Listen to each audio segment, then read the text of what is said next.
Hello বন্ধুরা, life with স্মাইলের আরেকটি নতুন ব্লগে তোমাদের সকলকে স্বাগত। আশা করি যে যেখান থেকে এই ভিডিওটা দেখছো তারা প্রত্যেকেই খুব ভালো আছো আর সুস্থ আছো, আর আমিও কিন্তু বেশ ভালো আছি। বন্ধুরা, আজকে তোমাদের ঘরবাড়ি নিট ক্লিন এবং অর্গানাইজ করে রাখার কতগুলো টিপস দেবো। আমরা যেহেতু সবসময় বাড়ির মধ্যেই থাকি এবং বাড়ির সমস্ত কাজই আমরা করি, তাই আমাদের মধ্যে দায়ভার কিন্তু থেকেই যায় যে আমরা আমাদের ঘর বাড়ি সুন্দর করে পরিষ্কার পরিচ্ছন্ন করে রাখবো, তারপর গুছিয়ে রাখবো। এইসব দায়ভার কিন্তু আমাদের মধ্যেই থেকে যায়, আর আমরা সেটা চাইও যে ঘরের অন্যান্য কাজের সাথে আমাদের ঘর বাড়িগুলোও সুন্দর করে গুছিয়ে রাখতে।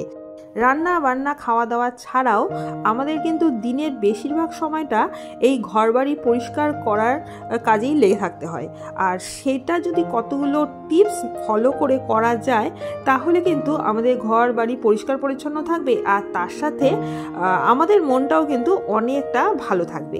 কারণ ঘরবাড়ি যদি পরিষ্কার পরিচ্ছন্ন এবং অর্গানাইজ থাকে তাহলেই কিন্তু আমাদের মন ভালো হয়ে যায়। আর তার উপর কী বলতো, বাইরের কোনো মানুষ এসে যদি কোনো সময় বলে যে তোমার বাড়িটা খুব সুন্দর গোছানো, সেটা শোনার পর যেন মনটা আরও ভালো হয়ে যায় যে সারাদিনের কাজকর্ম মনে হয় এবার সার্থক হলো। তখন মনে হয় যে আমার পরিশ্রমটা মনে হয় বিফলে যায়নি, মানে সবাই বলবে তার লোভেই হয়তো আমরা বেশিরভাগটা সময়ই এই ঘরবাড়ি পরিষ্কার পরিচ্ছন্ন এবং অর্গানাইজের কাজে লেগে থাকি। তা চলো আজকে সেই টিপসগুলো তোমাদেরকে এক এক করে শেয়ার করি, কারণ অনেকটা কথা বলে ফেলেছি আর বেশি দেরি করব না। তা এখানে তো দেখলে আমি সকালে ঘুম থেকে উঠেই কিন্তু আগেই বিছানা তো পরিষ্কার করলাম, তার সাথে এই সোফাটাও পরিষ্কার করে নিলাম। বাড়ি ঘর নিট ক্লিন অর্গানাইজ করে রাখার আগে নিজেকে প্রথমে নিট ক্লিন অ্যান্ড অর্গানাইজ করে রাখার সবচেয়ে প্রথম টিপস, আমরা যদি নিজেরা পরিষ্কার পরিচ্ছন্ন থাকি এবং নিজেরাই যদি সুন্দরভাবে সেজে গুজে থাকি তাহলে কিন্তু আমরা ঘর বাড়ি সুন্দর করে সাজিয়ে গুছিয়ে রাখতে পারবো। কারণ আমরা যদি নিজেরাই যদি এলোমেলো অগোছালো থাকি, নোংরা জামা কাপড় পরে থাকি, নিজেদেরকে অপরিষ্কার রাখি, তাহলে কিন্তু কোনো সময় আমরা বাড়ি ঘরও পরিষ্কার রাখতে পারবো না। কারণ প্রথমেই বলে না যে আগে নিজে তারপরে অন্য কিছু। আর আমি তো বলবো যে নিজেকে মানসিক এবং শারীরিক দিক থেকেও যথেষ্ট সুস্থ রাখতে হয়। মানসিকভাবে যদি নিজে সুস্থ থাকি তাহলেই কিন্তু আমি আমার যে পরিবারের লোকরা তাদেরকেও মানসিকভাবে সুস্থ রাখতে পারবো। আর শারীরিক তো সুস্থতা দরকারি, কারণ আমি শরীরের দিক থেকে সুস্থ থাকলে তাহলে বাড়ির লোকজনকেও আমি সুস্থ রাখতে পারবো। তাহলে প্রথম টিপস হলো নিজেকে সুন্দর করে সাজিয়ে গুছিয়ে পরিষ্কার পরিচ্ছন্ন করে রাখা। সকালে হাত মুখ ধুয়ে এসে আমি প্রথমেই চুলটা ভালো করে বেঁধে নিই, কারণ ছোট চুল তো খুব তাড়াতাড়ি বেরিয়ে যায় দেখি, আর চুলটা বাঁধা থাকলে কি আমার সমস্ত কাজকর্ম করতেও সুবিধা হয়। আগে চুলটা বেঁধে নিলাম, তারপর একটু মুখে ক্রিম মাখতে হয়, কারণ এখনও ঠান্ডা ঠান্ডা ব্যাপারটা রয়েছে, মুখটাও টানে, তাই একটু ক্রিম মেখে ঠোঁটে লিপ বাম মেখে এইবারে নেমে পড়বো আমি আমার সংসার ধর্মের কাজ। আর এইটুকু না করলে না ঠিক নিজেকেও ভালো লাগে না, আর সবসময় নিজে যদি একটু ফিটফাট থাকি তাহলে দেখবে নিজেরও ভালো লাগে।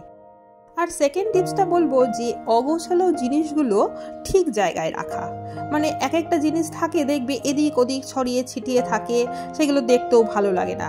তাই বলছি জিনিসগুলো জায়গাটা জায়গায় রাখা, তাহলে দেখবি জায়গার জিনিস যদি জায়গায় থাকে এমনি দেখবে ঘর বাড়ি সুন্দর দেখতে লাগে।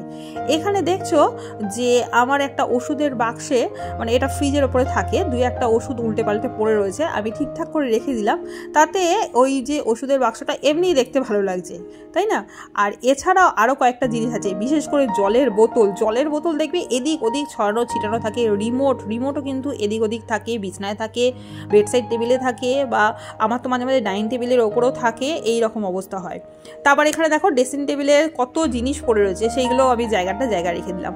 এইগুলো যদি ঠিকঠাক করে জায়গাটা জায়গায় রাখা যায় না তাহলে দেখবে এমনি ঘরবাড়ি সুন্দর পরিষ্কার পরিচ্ছন্ন এবং টিপটপ থাকে, তাহলে আর অন্য কিছুর দরকার পড়ে না। তাই বলি যে আগে জায়গার জিনিস জায়গায় রাখো এবং সুন্দর করে সাজিয়ে রাখো। এবার 3 নম্বর টিপসে আসি, সময়ের কাজ সময়ে করো। মানে আমরা যেই কাজটা যেই সময় করার কথা সেটা যদি না করে ভাবি যে থাক আজকে এই কাজটা এখন থাক পরে করব, তাহলেই কিন্তু আমাদের সময় আর পাবো না, মানে পরে করার আর সময় পাবো না। এই দেখো আমার এখানে দেখাচ্ছি আমার সবজিপাতি কাটাকুটি হয়ে গেছে, মানে রান্না সমস্তটা কাটাকুটি হয়ে গেছে। এবার বাদ বাকি যা বক্স টক্স রয়েছে সেগুলো ফ্রিজে তোলার পালা।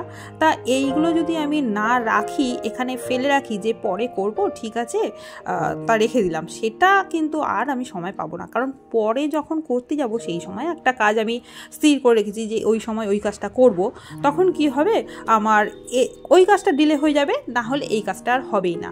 আর তখনই ঘরটা কিন্তু অপরিষ্কার এবং অগোছালো লাগবে। কেউ যদি বাইরে থেকে লোক আসে তখন দেখবে যে এখানে সবজিপাতি পুরো ছড়ানো ছিটানো রয়েছে, দেখতেও ঠিক ভালো লাগে না। আর এখানে আমি জামা কাপড়ের তো কথা বলবোই। যখনই জামা কাপড় আমরা শুকানো হয়ে যায়, সেই শুকনো জামা কাপড়গুলো জায়গায় রেখে দেওয়াই ভালো।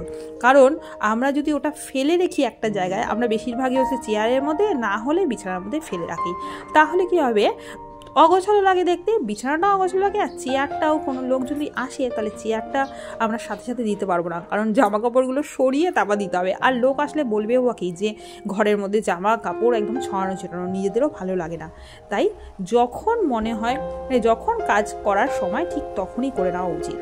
আর একটু খাটনি হয়তো পড়বে, কিন্তু সময়ের কাজ সময়ে করলে পরে দেখবে অনেকটা রিল্যাক্স পাওয়া যায়, নিজের জন্য অনেকটা সময় পাওয়া যায়। আর তার থেকে আরেকটা টিপস দেবো যে দেখো, গামছা সবসময় ভাঁজ করে রেখো। গামছা শুকিয়ে গেলে অনেকে গামছা ওখানেই ফেলে রাখে, মানে দড়িতেই ফেলে রাখে, ভাঁজ করার আর সময় পায় না। আমি বলবো গামছাটা ভাঁজ করে জায়গা মতো রেখে দেওয়াই ভালো।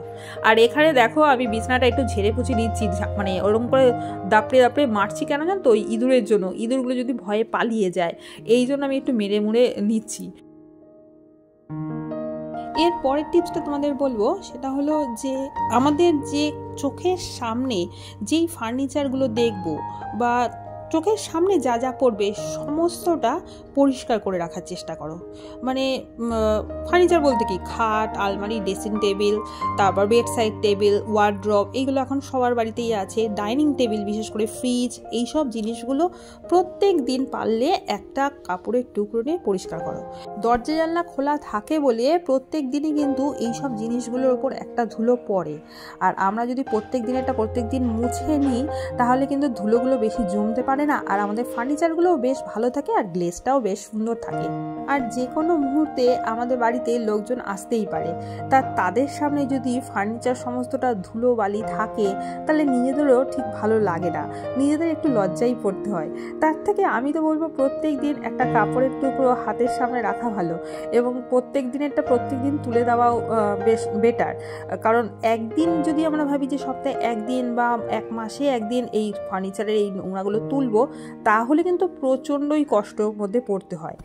আর তোমরা দেখলে যে আমি বেডরুম আর ড্রয়িং রুমের সমস্ত ফার্নিচার পরিষ্কার করে এসেছি, সেগুলো আমার নিত্য নৈমিত্তিক কাজ আমি করি। আর এই ফ্রিজ, তারপরে ধরো আমার জুতোর বাক্সটা, এইগুলো পরিষ্কার করলেও স্প্রে দিয়ে অনেক দিন ধরে পরিষ্কার করা হয়নি, তাই ভাবলাম আজকে একটু স্প্রে দিয়ে ভালো করে পরিষ্কার করে নিই। আর ধুলোবালি পরিষ্কারের কথা যখন বলছি, তাহলে এই কথাটাও বলবো যে আমাদের ঘরের কয়েকটা জায়গা আছে দেখবে সহজে আমরা পরিষ্কার করতে চাই না।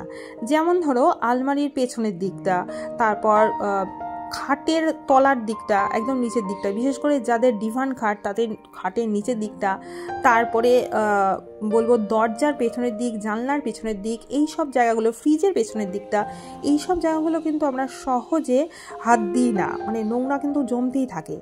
আর আমি বলবো যে এইগুলো মোটামুটি সপ্তাহে একদিন পরিষ্কার যদি করে রাখা যায় তাহলে কিন্তু অনেকটাই নিশ্চিন্ত হয়। এখানে দেখো আমি কম্পিউটার টেবিলটা আমার সহজে হাত পড়ে না, কারণ আমি বলেইছি ইলেকট্রিকের জিনিসগুলো আমি একটু দেখতে ভয়ই পাই। তা আজকে ওই কম্পিউটার টেবিলটাকে ভালো করে পরিষ্কার করে নিলাম, আর অনেকটা ধুলোই জমেছিল ধরতে গেলে। কিবোর্ডটা একটু পরিষ্কার করে নিলাম, হাতে মানে কাপড়ের টুকরো দিয়ে যেটুকু পরিষ্কার হয় সেইটুকু করলাম।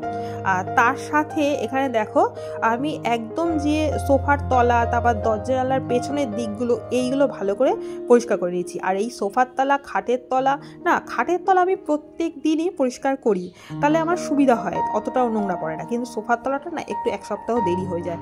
তাই আমি বলবো যে সপ্তাহে মোটামুটি এগুলো যদি পরিষ্কার করে নেওয়া যায় তাহলে সারা সপ্তাহের জন্য কিন্তু একদম নিশ্চিন্তে থাকা যায়।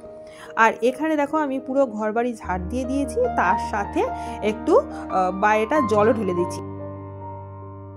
আর একটা টিপসও তোমাদের সাথে শেয়ার করছি, সেটা হলো আমাদের প্রধান দরজা সব সময় পরিষ্কার পরিচ্ছন্ন করে রাখা উচিত। আমরা যেদিক দিয়ে বাড়িতে ঢুকি বা ঘরে ঢুকি সেটা সব সময় যদি পরিষ্কার পরিচ্ছন্ন করে রাখা যায়, তাহলে কিন্তু বলা হয় যে লক্ষ্মী ঠাকুর সেই পরিষ্কার পরিচ্ছন্ন জায়গা দিয়েই প্রবেশ করে। আর লক্ষ্মী কিন্তু খুবই চঞ্চলা, সে যদি পরিষ্কার জায়গা না পায় তাহলে কিন্তু সে সহজে ঘরে আসতে চায় না। এই জন্য আমি বলবো প্রধান দরজা সব সময় দিনে অন্তত একবার ঝাড় দিয়ে জল ঢেলে দেওয়া উচিত, তাহলে সবসময় যেন পরিষ্কার থাকে। তাহলে আজকের মতো ভিডিওটা এখানেই শেষ করি। Tata, by.